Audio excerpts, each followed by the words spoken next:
প্রতিবন্ধী এই শব্দটার সঙ্গে যেমন জড়িয়ে রয়েছে সহানুভূতি, তেমনি জড়িয়ে রয়েছে বহু বহু বহু লড়াই, বহু অসহায় মুহূর্তও জড়িয়ে রয়েছে। আর দীর্ঘ ৪৮ বছর ধরে কয়েক হাজার শিশুকে তাদের জীবনকে সহজ করে তুলতে সাহায্য করে চলেছে হাওড়া আন্দোল রোডের হাওড়া সাউথ পয়েন্ট সংস্থা। আসলে এই সমস্ত শিশুদের জীবনকে সহজ করে তুলতে পারে একমাত্র যথাযথ প্রশিক্ষণ আর শিক্ষা। আর এই মহৎ কাজে এই শিশুরা কাছে পেয়ে চলেছে সর্বদা হাওড়া সাউথ পয়েন্ট সংস্থাকে। 1976 সালে হাওড়া সাউথ পয়েন্ট প্রতিষ্ঠা করেছিলেন এক রোমান যাজক, ফাদার ফ্রান্সিস লাবোর্ড। প্রথমে প্রতিষ্ঠা হয়েছিল প্রতিবন্ধী বাচ্চাদের জন্য এবং দুস্থ বাচ্চাদের জন্য একটি ছোট সংস্থা। সেখান থেকে ৪৮টা বছর পেরিয়েছে এই সংস্থা। তারপর আরও তাদের পরিধি বড় হয়েছে, তারা আরও সাহায্য করছেন সমাজের পিছিয়ে পড়া মানুষদের। 1976 সালে ফাদার ফ্রান্সিস লেবোর্ডের হাত ধরে হাওড়ার আন্দোলে প্রতিষ্ঠিত হয় হাওড়া সাউথ পয়েন্ট সংস্থা। মূলত প্রতিবন্ধী বাচ্চাদের জন্যই তৈরি করা হয়েছিল একটি ছোট বাড়ি। এরপর সময়ের সঙ্গে বাড়তে থাকে এই সংস্থার পরিধিও। জার্মান ডক্টরস কমিটির সঙ্গে একটি চিকিৎসা কেন্দ্রের সূচনা করা হয়। বস্তিতে গরিব মায়েদের জন্য এসএমসিএস প্রোগ্রামের সূচনাও করা হয়। প্রতিবন্ধী বাচ্চাদের জন্য জলপাইগুড়িতে আরও একটি শাখার উদ্বোধন করা হয়। এমনকি হাওড়ায় ইপিএন স্কুলের ভিত্তিও স্থাপন করা হয়। এছাড়াও হাওড়ার লালকুঠিতে ফাউন্ডেশন তৈরি, টিকিয়াপাড়ায় ডিসপেন্সারি, মোবাইল ডিসপেন্সারি ইউনিট চালু, হাওড়ায় বিস্কো ব্রিকফিল্ড অপ্রথাগত স্কুলের সূচনা, আশানীরে পুষ্পা চিলড্রেন্স হোমের উদ্বোধন, আসানসোলে একটি শাখা নির্মাণ, বাড়ি ও স্কুলের উদ্বোধন সহ নানান কার্যাবলীর মাধ্যমে নানাভাবে সমাজের এই সমস্ত পিছিয়ে পড়া মানুষদের সাহায্য করার জন্য প্রতিনিয়ত হাওড়া সাউথ পয়েন্ট সংস্থা কাজ করে চলেছে। একটা মানুষের যেটা মানে বেসিক নিড, সেটা হচ্ছে মানুষের খাদ্য, স্বাস্থ্য, শিক্ষা। ফলে এই জিনিসগুলো যাদের মধ্যে নেই, পাচ্ছে না যারা, বেসিক্যালি আমরা তাদেরই আগে ওপরে মানে ঝাঁপিয়ে পড়ি। সেখানে শিক্ষার জন্য তো ফর্মাল স্কুল রয়েছে, স্বাস্থ্যের জন্য আমাদের এসএমসিএস প্রোগ্রাম আছে, সেখানে আমাদের প্রেগনেন্ট মাদার বা তাদের জন্য তারা বস্তিতে গিয়ে গিয়ে কাজ করছে। আর প্লাস আর একটা হচ্ছে যে আমাদের রিহ্যাবিলিটেশন, যেটা রিহ্যাবিলিটেশনের জন্য আমরা বাচ্চাদেরকে আমাদের হোমে রাখা হয়। হোমে রেখে তারা যাদের বাড়িতে পড়াশোনার মতো সেরকম পরিবেশটা নেই, তাদেরকে আমরা এনে সেখানে সঠিক পরিবেশ দিয়ে তাদের শিক্ষিত করে আমরা পরে মেন স্ট্রিমিং করছি, তাদের সমাজে আমরা পৌঁছে দিচ্ছি। এবং সবচেয়ে বড় বিষয় হলো আমরা প্রতিবন্ধী বাচ্চাদের নিয়ে কাজ করছি। প্রতিবন্ধী শুধুমাত্র ব্লাইন্ড ছাড়া যে কোনো ধরনের প্রতিবন্ধীদেরই নিয়ে আমরা কাজ করি। তার জন্য আমাদের এখানে স্পেশাল স্কুল আছে, ফিজিওথেরাপি আছে, সাইকোমোট্রিসিটি আছে, প্লাস হোমেও আমাদের বাচ্চারা রয়েছে তাদের কেয়ার দেওয়ার জন্য। এবং জলপাইগুড়িতে এটা আরও অনেক সুন্দর করে হচ্ছে, সেখানে 4টে হোমই এই প্রতিবন্ধী বাচ্চাদের জন্যই। আমরা এখানে যেরকম ডেস্টিটিউট বাচ্চা আর ডিসেবল বাচ্চা দুজনদেরই রাখি, ওখানে শুধু তাদের জন্যই। ফলে প্রতিবন্ধী বাচ্চারা কিন্তু আমাদের প্রথম ফোকাস। কারণ আমাদের যিনি এখানে আছেন, আমাদের ফাউন্ডার ফাদার লাবোর্ড, উনি কিন্তু এই প্রতিবন্ধী বাচ্চাদের দিয়েই আমাদের এই হোমটা শুরু করেছিলেন। উনি নিজে হাতে তাদেরকে রিহ্যাবিলিটেশন দিতেন। ফলে প্রথম প্রতিবন্ধী বাচ্চাদের জন্য তার প্রতিবন্ধকতা বিকাশমূলক, বুদ্ধিবৃত্তিক, মানসিক, শারীরিক, সংবেদনশীল এবং একাধিক কারণের সংমিশ্রণে হতে পারে। আর অনেক ক্ষেত্রেই বিশেষ কিছু থেরাপির মাধ্যমে এই প্রতিবন্ধকতার বিরুদ্ধে লড়াই করা সম্ভব। আর হাওড়া সাউথ পয়েন্ট সংস্থায় এরকমই বিশিষ্ট থেরাপির ব্যবস্থা রয়েছে। এখানে রয়েছে physiotherapy, special therapy, psychotherapy, music থেরাপির মতো একাধিক থেরাপির ব্যবস্থা। মানিরের হোমে 3টে থেরাপি আছে, আর বিভিন্ন ধরনের ডিজেবল বাচ্চারা আছে। আর এই 3টে থেরাপির নিয়েই ওই বাচ্চাদের আমরা ওদের ডেভেলপমেন্ট করার চেষ্টা করি। ডিজেবল বাচ্চাদের জন্যে ওয়াকার লাগে, কারো হুইল চেয়ার লাগে, তারও ফিজিওতে বাচ্চাদের ফিজিও করা হয়। স্পেশাল স্কুলের বাচ্চাদের স্পেশালভাবে ক্লাস দেওয়া হয়, কিভাবে ওরা বসবে, কিভাবে মানুষের সাথে মিশবে, নিজের জিনিসটাকে চিনতে পারবে। আর নিজের যে দৈনিকে যে কাজ হয় ওটা স্পেশাল ক্লাসে ওদের বলা হয়। আর সাইকোথেরাপিও 8টা থেরাপি দেওয়া হয়, মিউজিক থেরাপি হয়, ক্লে থেরাপি হয়, আর অন্য আর থেরাপি দেওয়া হয়। আমাদের যে কেয়ারগিভার স্টাফরা আছে তারাও বাচ্চাদের কিভাবে ওদের খাওয়ানো, জামা কাপড় পরানো, ওদের আমার কেয়ারগিভার স্টাফরা ওদের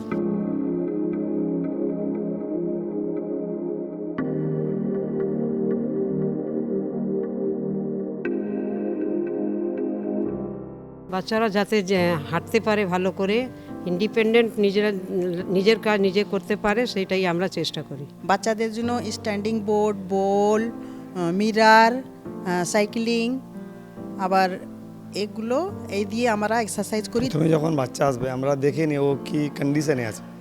ধরুন ও হাঁটছে, এবারে লিংড়ে হাঁটছে না পড়ে যাচ্ছে, ওইগুলো দেখে আমরা প্রথমে অবজার্ভ করবি। তারপরে ওর প্রথমে অবজার্ভ করার পরে অ্যাসেসমেন্ট হয়। অ্যাসেসমেন্ট পরে এবারে কোন বাচ্চার কী ধরনের এক্সারসাইজ লাগবে ওইগুলো আমরা অ্যাসেসমেন্ট ধরে তারপর। দীর্ঘ 48 বছর ধরে হাওড়া সাউথ পয়েন্ট সংস্থা অসংখ্য প্রতিবন্ধী বাচ্চাদের থেরাপির মাধ্যমে সাহায্য করে চলেছে। তাদের এই বিশেষ থেরাপি যে ফলদায়ক তা জানিয়েছেন সেই শিশুদের অভিভাবকরাই। এমনকি পিজির মতো হাসপাতাল থেকেও রেকমেন্ড করা হচ্ছে এই সংস্থার নাম। আমার সন্তান হচ্ছে শেখ তানভীর।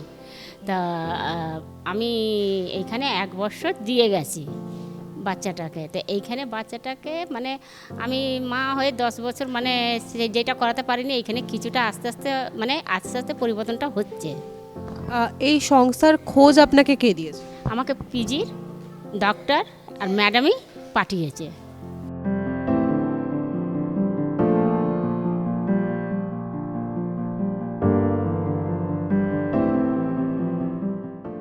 অ্যাপ্লিকেশন করার পর আমাদের একটা এনকোয়ারির জন্য একটা আমাদের প্রোফর্মা আছে।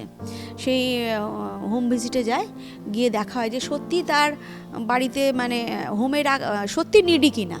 যদি সত্যিকারের নিডি হয় সেই বাচ্চাটা, তাহলেই আমরা তাদের নিই। এটার একটা ব্যাপার আছে, হ্যাঁ, যে যদি বাড়ি ঘর নেই সেখানে একটা পয়েন্ট পাবে, বা ফ্যামিলি ভায়োলেন্স আছে তাতে পয়েন্ট পাবে, মা আছে বাবা নেই, মানে এগুলো করে আমরা একটা পয়েন্ট দেওয়া হয়, হ্যাঁ, দিয়ে সেইভাবে তাদেরকে আমরা সিলেক্ট করি। আমাদের একটা কমিটি আছে, তখন কমিটিতে আনা হয়, তারপরে আমরা সিলেকশনটা হয়। হাওড়া সাউথ পয়েন্ট সংস্থায় শিক্ষকদেরও প্রতিবন্ধী বাচ্চাদের সাহায্যের জন্য দেওয়া হয় বিশেষ ওয়ার্কশপ ক্লাস। তাদের বক্তব্য, একটি সাধারণ বিদ্যালয়ে যদি কোনো প্রতিবন্ধী পড়ুয়া থাকে তাহলে তাকে কিভাবে সাহায্য করা উচিত তা অবশ্যই জানা দরকার শিক্ষকদের। স্পেশাল বাচ্চা এখন সব জায়গাতে আছে, কিন্তু মানুষ আইডেন্টিফাই করতে পারে না যে কোন ধরনের বাচ্চাগুলোর মধ্যে একটা স্পেশাল নিড আছে। তো সেই কারণে এই অ্যাওয়ারনেস প্রোগ্রামটা দেয়া, কারণ আমাদের আমাদের এই অর্গানাইজেশনে অন্য দুটো সেন্টার আছে যেখানে নর্মাল বাচ্চারা পড়াশুনো করে। তো ওখানে কিছু স্পেশাল বাচ্চা এসে যায়, তারা বুঝতে পারে না যে এই বাচ্চাগুলো কি করা যাবে বাচ্চাগুলো, এবং স্পেশাল কিনা সেটাও বুঝতে পারে না। সেই কারণে এই অ্যাওয়ারনেসটা দেয়া যে কিভাবে তারা বুঝতে পারবে যে কোন বাচ্চা স্পেশাল নিড, তো ডিফারেন্টলি এবেল। সেই কারণে এই অ্যাওয়ারনেস প্রোগ্রাম অ্যারেঞ্জ করা হয়েছে। এখন দেখা যায় যে নর্মালের থেকে একটু আলাদা, তখন মানে এমনি অটোমেটিক্যালি আমরা বুঝতে পেরে যাই যে এটা নর্মাল বিহেভ নয়। আর তা সত্ত্বেও যদি আমরা বুঝতে অসুবিধা হয় তখন আমরা আইকিউ টেস্ট করাই।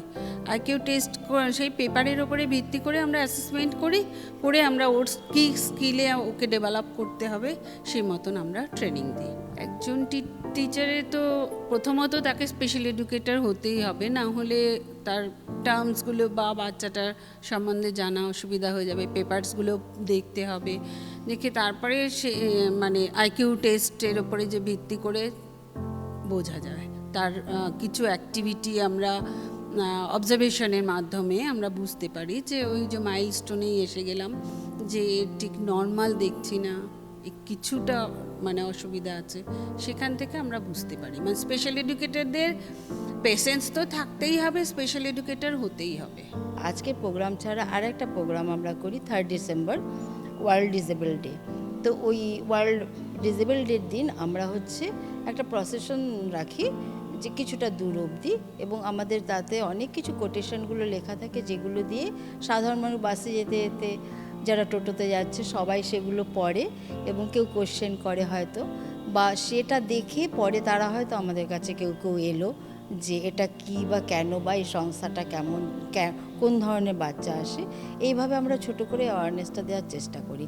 এছাড়া গভর্নমেন্টের তরফ থেকে কিন্তু অ্যাওয়ারনেস চলে, ওই 3 ডিসেম্বরে বিশাল করে র্যালি হয় কলকাতাতে, সুতরাং ওই অ্যাওয়ারনেস প্রোগ্রামগুলো ওভাবে হয়। কিন্তু এবার নর্মাল স্কুলের ব্যাপারে আসি, যারা প্রাইভেট স্কুল চালাচ্ছে বা সরকারি স্কুলে তো নিজস্ব একটা, ওখানে তো অ্যালাউ হয়ে গেছে, মাইল্ড মডারেট বাচ্চা ওখানে ঢুকবে, এটা অ্যালাউড। প্রাইভেট স্কুলগুলো তারা যদি অ্যাওয়ারনেস নিতে চায়, তারা পার্সোনালি অনেকে প্রশ্ন করে, কিন্তু এখনও সেই স্টেজে আমরা পৌঁছাইনি, মানে আমাদের কাছে সেভাবে কেউ আসেনি যে আসুন আপনারা কিছু বলবেন। তবে আমি একটা ভালো রেজাল্ট পেয়েছি, আমি এখান থেকে কিছু বাচ্চা পাঠিয়েছিলাম, সামনে একটা স্কুল আছে ইংলিশ মিডিয়াম স্কুল, ওরা ভর্তি নিয়েছে এবং কখনো আমাকে কিছু জিজ্ঞেসও করেছে।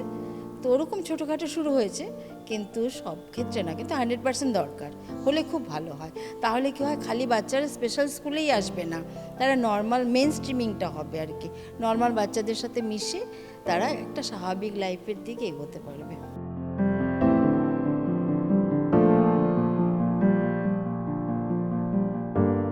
কেবল প্রতিবন্ধী বাচ্চাদের সাহায্য করাই নয়, হাওড়া সাউথ পয়েন্ট সংস্থা দরিদ্র এবং সমাজে পিছিয়ে পড়া অসহায় মানুষদেরও সাহায্য করে থাকে। আর এই কাজে এই দেশের নাগরিকদের মতো প্রতিনিয়ত কাজ করে থাকেন ইতালীয় সমাজসেবীরাও। আস্তে আস্তে চেসপি বদল করছে, আমরা সব কিছু ট্রেনিং, এখন ট্রেনিং হয়ে গেছে। আমরা চেষ্টা করি গরিবরা কোথায় থাকে, আমরা হোম ভিজিট করি, আমরা নতুন বিপজ্জনক আছে যেমন মোবাইল, বাচ্চারা ছোট থেকে মোবাইল দেখে, তো আমরা নতুন অ্যাওয়ারনেস প্রোগ্রাম ডেভেলপ করি। I am Clémence. I am here in this NGO Aura South Point since September, and I stay with a child in the hostel of Lalkuti. We have like a great time together, like fun. We make activities like bracelet, drawing, and just create relationships together and great relation. And in the other part of my work, I am with SMCS, program SMCS, which means Save Motherhood and Child Survival. And we just go in the slums and we take care of mother and babies from 0 to 3 years. And we provide health advices to take care of the child. We say them when they have to go to the hospital for any problem. We provide some food each month.